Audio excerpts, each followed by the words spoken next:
What did Roman emperors do before bedtime? Well, we know what one of them did, Marcus Aurelius. Around the year sort of AD 150 to about AD 180, when he died, before going to bed, he wrote a journal. Very simple. He just wrote a couple of lines in his journal, thoughts to himself, private thoughts. It may have just been a paragraph or even one sentence, things that he wanted to remind himself of, important lessons of the day.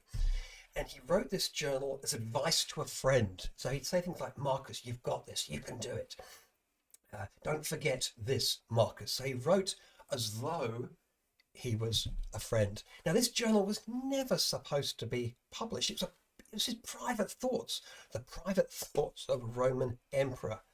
And he wrote a number of books. However, when he died, somebody picked these books up.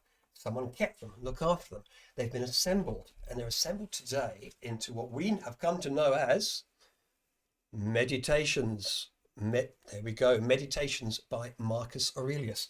I don't think he would have liked the name very much. Thoughts, personal, private thoughts of a Roman emperor would be a better name. But look, this particular translation, if you do get a copy, I'm going to recommend you get this one. It's the most modern. It's been translated. It was written originally in ancient Greek. It wasn't ancient back then, it was just Greek. But it was written in Greek, translated today by a guy called Hayes. You want the Hayes translation. It's readable, it's understandable. And you might be wondering, what did Marcus look like? Well, he looked something a bit like this. So, Marcus Aurelius, wonderful ideas. Let's jump in. And look, let me say up front, I've extracted the sentences which resonate for me. Different sentences will resonate for you. Anything I read out are his words, but I have removed, all right, I've snipped, I've redacted some of the stuff just to get to the point. Let's get going. Now, some of you won't know who I am, I'm guessing. And to you, I'm someone who helps people have better conversations at work. What kind of conversations? Well, I do coaching training. I help leaders coach their people. I also train professional coaches. I help people deal with difficult conversations. And I help people have more meaningful, real conversations by helping them to build their emotional intelligence. But today we're going to talk about 10 ideas from Marcus Aurelius, the 10 ideas that I liked the most. And here is the first one, what Marcus has to say about self-worth. Now remember, he's a Roman emperor, okay? He's perhaps the most powerful person on the planet. What does perhaps the richest, most powerful person on the planet think is a determinant of self-worth? Well, Marcus said, and he wrote this in his journal, our own self-worth is measured by what we devote our energy to. So, not the number of slaves you've got, not the number of buildings you've got, not the kind of watch you've got, the kind of handbag or garden you've got. No. What you devote your energy to. So, a quick question to everyone, and please type in your answer into the chat box. When you're at your best, what are you devoting your energy to when you're at your best? And if I'm honest with myself, why not be honest with myself? When I'm at my best, I am devoting my energy to caring for those I care for, and self-care as well. I can neglect it sometimes, but self-care, eating well, exercise, drinking less. Look, the people you're with, Tim, that's what you want. Yeah, lovely. And Monica, relationship with self and others, similar to what I was just saying there. Yeah, other people I live, or growing in some way. Co-creation, Adele, with others. That's lovely. I might just quickly say one of the things I'm not sharing that's in Meditations. Marcus says, we are born to work with others. One of his lines. You've got something in common with a Roman emperor there, Adele. So, working with others. Now, we all know, well, if we pay attention, we'll notice when we're off track. But Marcus is reminding us to ask ourselves that question throughout our days. Okay, what am I devoting my energy to right now? And then to make a call. Is this a good use of my time? Is this what I want to be doing with my life? Number two, focus. Now, so much in the popular press and on LinkedIn and Facebook and books being published now about focus, isn't there? Using our attention well. Here's what Marcus has to say about focus. He says, concentrate on doing what's in front of you with precise and genuine seriousness, tenderly, willingly, and with justice. And free yourself from all other distractions. Yes, you can, if you do everything as if it was the last thing you were doing in your life. Now, quite a lot there. Marcus is saying, he's reminding himself to focus on doing one thing at a time, the thing that's in front of you. Just do that. I've got to manage all of our distractions. Now, we think we're distracted today. We think like, oh, it's a new thing being distracted, isn't it? Well, we're distracted in different ways today. But even back then, almost 2,000 years ago, he was facing distractions. And he's reminding himself, no, Marcus, just do the one thing. Do the one thing that's in front of you. And he's advising himself to have certain mindsets. I love these. To be serious about what he's doing. Not half measures, but if it's worth doing well. And not just seriously, but to do it tenderly, with love and willingly. He says, do what's in front of you willingly. Now, this is a great Stoic idea. And of course, Marcus Aurelius was a practicing Stoic philosopher. It's a life philosophy, so it's just how he lived his life. But a famous Stoic idea, important idea, is that everyone should do whatever you're doing willingly, or don't do it, but don't do anything begrudgingly, half-heartedly. Do it willingly. So, and do it as if it's the last thing on earth you are going to do.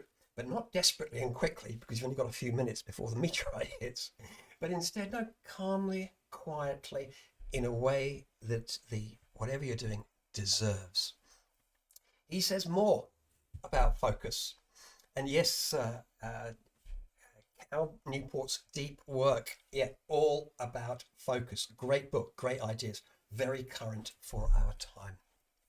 Here's something else that Marcus says about focusing work. He says, if you seek tranquility, do less, or more accurately, do what's essential, which brings a double satisfaction. To do less, better, because most of what we say and do is not essential. And if you can eliminate it, you'll have more time and more tranquility. He says, ask yourself at every moment, is this necessary? So, Marcus is reminding himself to really make choices. And look, all of us fritter away our time sometimes on things that just don't deserve the energy or the time that we're giving them. Now, that particular quote was mentioned in another webinar we did. Do you remember, on essentialism? Worth taking a look if you haven't looked at it already. One more thing that Marcus says about focus. He says, it's a simple one, but you're better off not giving the small things more time than they deserve. Note to himself. Do you remember a pop psych book that came out a while ago? It was called Don't Sweat the Small Stuff. Do you remember that one? Don't Sweat the Small Stuff. The subtext to that, the subtitle, was, and it's all small stuff. So Marcus is reminding us, focus on what seems to matter most. Focus on that. What's next? Lifetime. Lifetime, the time of our lives. He says, life is short. That's all there is to say. Get what you can from the present, thoughtfully, justly. Soon, he says, you'll be ashes or bones, a mere name at most, and even that is just a sound, an echo. He writes, Alexander the Great and his mule driver both died, and the same thing happened to both. They were absorbed alike into the life force of the world, or dissolved alike into atoms. So this is the Emperor of Rome reminding himself that we're all in the same boat. It doesn't matter what you do in life, we're actually all in the same human predicament. And we all end up in the same place. Marcus writes, forget everything else. Keep hold of this alone and remember it. Each of us lives only now, in this brief instant. The rest has already been lived, or it's impossible to see. The longest lived and those who will die soonest lose the same thing. The present is all that they can give up, since that is all you have. And what you do not have, you cannot lose. He says, nothing belongs to anyone. Not children, not your body, not life itself. The present is all we have to live in or to lose. Give yourself a gift, the present moment. Now that idea of the importance of the present comes up again and again and again throughout his journals. He didn't write these ideas down once. He would remind himself of them every few months or whenever it seemed appropriate. Now this idea of the present, of course, it's at the heart of mindfulness, isn't it? And I mean, how much noise and attention is mindfulness getting, and has been getting perhaps for the last 20 years? It's important, but he knew it back then. The present moment, it's what matters most, and it's the only thing any of us can be said to have. Now he's got a thought experiment, and I'm going to share his thought experiment with you, because you'll know that from time to time people are given diagnoses, serious medical diagnoses. They're told they've only got a certain amount of time to live, and sometimes people get better, and they say it's life-changing. They look at life in a new way. They value it. They cherish their moments to a far greater extent than they did before. Well, Marcus has a little thought experiment for us to all benefit from that without having to go through the awful experience of receiving a diagnosis. He says, think of yourself as dead. You will have lived your life. Now, take what's left and live it properly. So my question to you, and we spent a lot of time on this, but it's a question to you. If you were to die this afternoon, I hope you don't, but if you did this afternoon, and then an angel said to you on the other side, would you like another shot? Would you like to go back from where you were? But if you do, you're going to have to use it really well. What, if you could do that, if you could come back, what would you do differently? What would you prioritize now that you were given a second chance? What do you think? I think maybe where would I focus? Spend more time letting those I love know that I love them. Spend less time worrying and stressing over the small things in life, perhaps. What would you do? What would it be? So many things. And my messaging board is unhelpfully not updating, so I'm going to push ahead. Let's move on to the next idea, and it's this: restraint. Oh, we've got, my messages have just come through. Great. Adele, you put more work into balance, yeah, and less work. Yeah, lovely. I didn't. More time in nature sounds good. More time in nature, it's nourishing.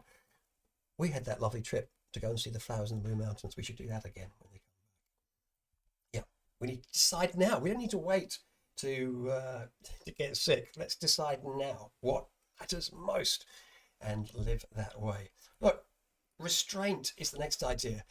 And he says, he's talking to himself, remember, he says, resist our body's urges, because things driven by thought have the capacity for detachment, to resist impulses and sensations, both of which are merely corporeal. Now, remember, he's writing this about 150 AD. He's talking about recognizing that any urge you have to do something perhaps unhealthy or inappropriate, it's just a feeling. Feels like it's urgent and it's important, it must be obeyed, but it is, at the end of the day, just a feeling. And he's reminding himself that he can detach from that feeling because it's just a feeling. Now, today, one of the most effective approaches using to help people to resist urges to drink, to eat, to take drugs is an approach, you may have heard of it, called urge surfing. And it's simply doing what Marcus advised, noticing that these urges are just feelings and getting really good at just noticing the feeling. When we notice the feeling, they lose as much of their power over us. Wise words from Marcus on restraint. Next, thinking. Marcus says external things are not the problem. It's your assessment of them, which you can erase right now. Now, this is another big Stoic idea. And Epictetus wrote, people are not disturbed by things, but by the view they take of them. Now, this puts a lot of power back with us. Others, in fact, cannot annoy us. Life cannot irritate us. We have to interpret it a certain way and choose to allow ourselves to become irritated, annoyed, worried. Now, it's not easy detaching like this, but it's a good reminder. We are the ones who control or have a lot of influence anyway over our experience. And of course, Shakespeare wrote the same thing, didn't he? What was it? Nothing is neither good nor bad, but thinking makes it so. Here's another lovely idea from Marcus. He says, the things you think about determine the quality of your mind. Your soul takes on the colour of your thoughts. I love that. Your soul takes on the colour of your thoughts. Now, modern neuroscience tells us that we are changed by our thinking. What we practice thinking about kind of gets strengthened, it gets embedded. And this is good news because we can all, from now, choose to engage with other thoughts that we'd like to cultivate. The thoughts you think about are going to colour your soul. What kind of thoughts would you like to colour your soul with? If you could, and you can, colour your soul, what would you choose? What colours from the palette are you going to use to colour your soul? Into the chat. Let me know, what do you think? I think I'd like to colour my soul with more compassion for each of us and myself. Life is challenging, a lot of challenges out there, so I'd colour my soul perhaps with more compassion and with greater appreciation and gratitude. Colour my soul with gratitude. That could be very rewarding. I'm sure that these comments are going to float through in the chat a little bit later after I've moved on. But let's move on to the next idea. And it's this, what Marcus has to say about complaining. So remember, this is a Roman emperor talking about complaints, and those comments have, of course, just come through as I predicted. Peter, colour your soul with equanimity. Oh, lovely, lovely. Equanimity, I like the sound of that. And curiosity, Monica, curiosity with confidence, Heidi. Back to complaining. I've noticed that no one spent time saying they want to colour their soul with complaining. And also, Marcus Aurelius said the same thing. He said, look, don't be overheard complaining about life at court, not even to yourself.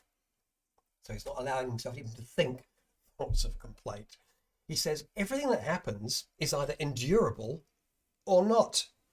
If it's endurable, then endure it. Stop complaining. If it's unendurable, then stop complaining. Your destruction will mean its end as well. He writes, just remember, you can endure anything your mind can make endurable by treating it as in your interest to do so.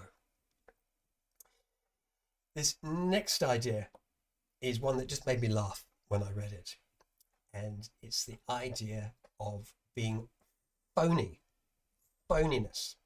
And Marcus writes, he says, the despicable phoniness of people who say, listen, I'm going to level with you here.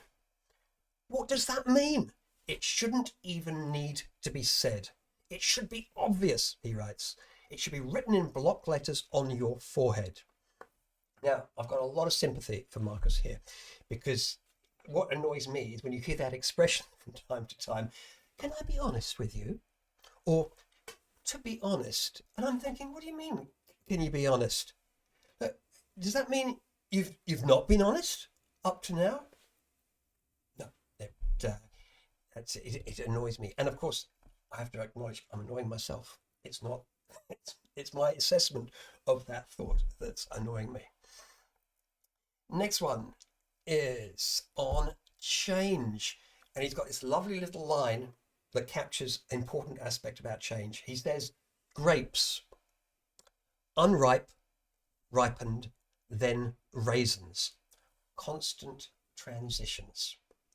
And that's it. That's what he wrote to himself. Now, as we look at ourselves for a moment, you may consider yourself in a ripened condition. You could be quite ripe at the moment. Maybe you're even unripe, but many of us are feeling ourselves more towards the raisiny end of the spectrum. Marcus is just reminding us that, look, this is inevitable. It's inevitable. Everything changes, and most things decay. They call it entropy, don't they? They don't get younger and more vital. They move in the opposite direction. He writes, keep in mind how fast things pass by and are gone. Existence flows past us like a river. The what is in constant flux. The why has 1,000 variations.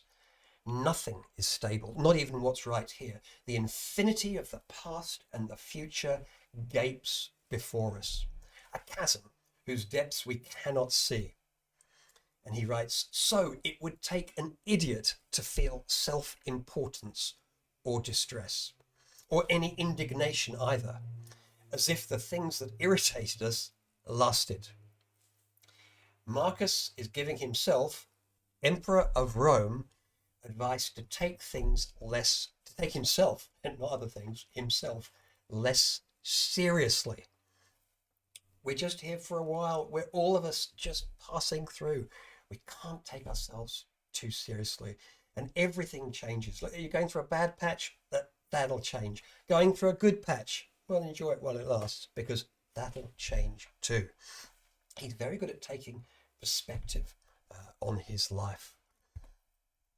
He's got more to say on others, on other people. And he reminds himself, he says, no one does the wrong thing deliberately. No one does that. He's reminding himself not to get angry with people. No one does the wrong thing deliberately. He says to feel affection for people, even when they make mistakes, is uniquely human.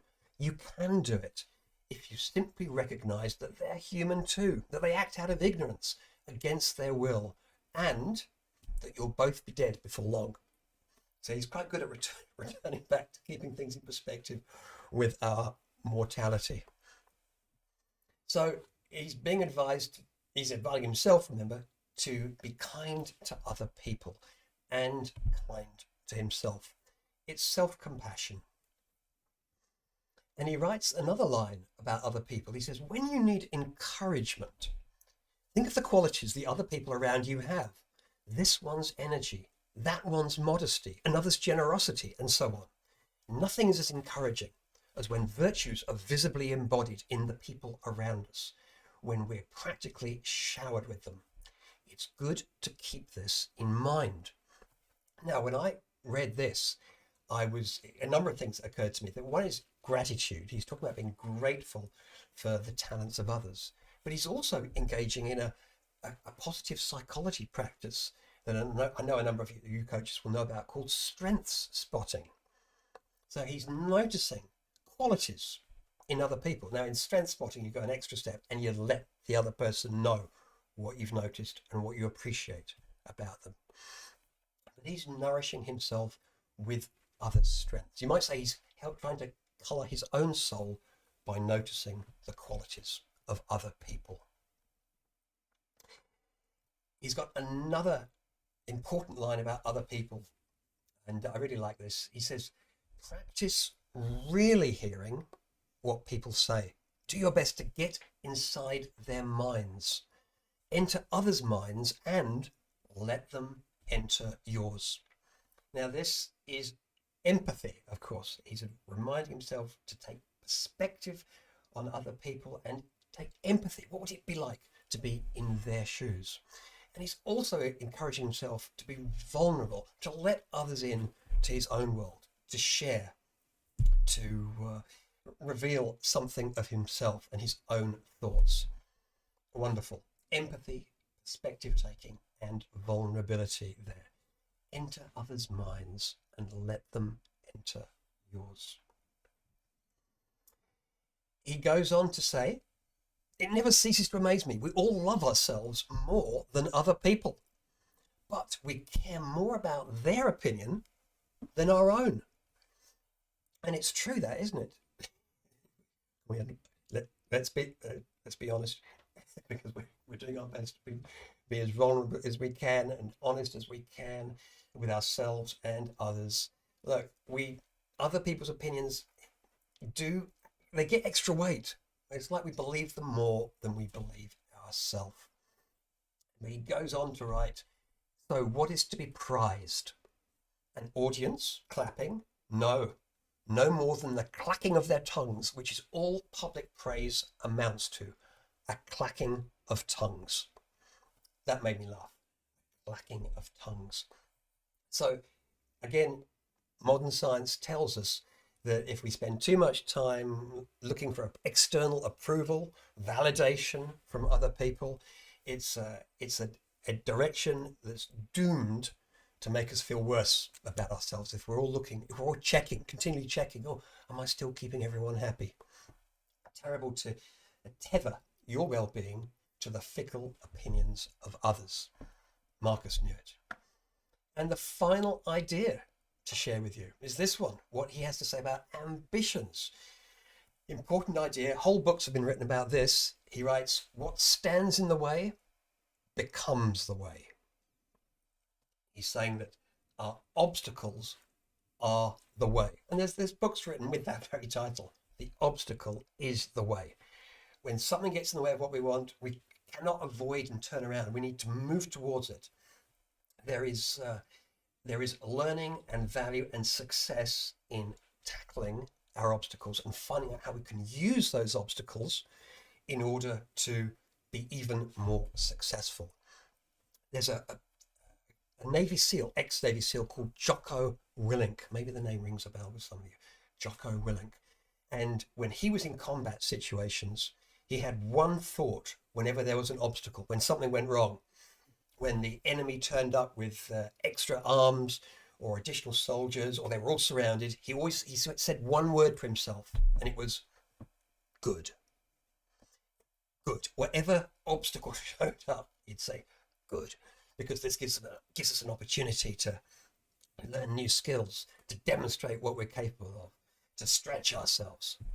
Good. Marcus would have embraced that idea, I think. Marcus also says, and this is something which can give us all hope, I think. He says the left hand is useless at almost everything for lack of practice, but it guides the reins better than the right. From practice. Practice even what seems impossible. Now, isn't this true? Everything we're good at, generally speaking, was difficult at first. Mastery comes by going through incompetence. We've got to be willing to be rubbish. but we can all get better at what we practice at. And he writes, don't assume something is impossible because you find it hard, but recognize that if it's humanly possible, then you can do it too. Anything that's humanly possible. So if there's anything right now that you would like to be able to do and you watch others do it, other human beings can do it, you could do it too. So I've got a question for you. What have you been holding off doing that's worthwhile and hard, but humanly possible? We all hold things off in life, and perhaps it's really getting on top of our health or our relationships or our work or our finances or something else. But that's my question to you. What one thing, I'm sure there's more than one, but if you were to share boldly, courageously in the chat, what's one thing that you've been holding off doing? It's worthwhile, but it is hard, but it's humanly impossible. What might it be?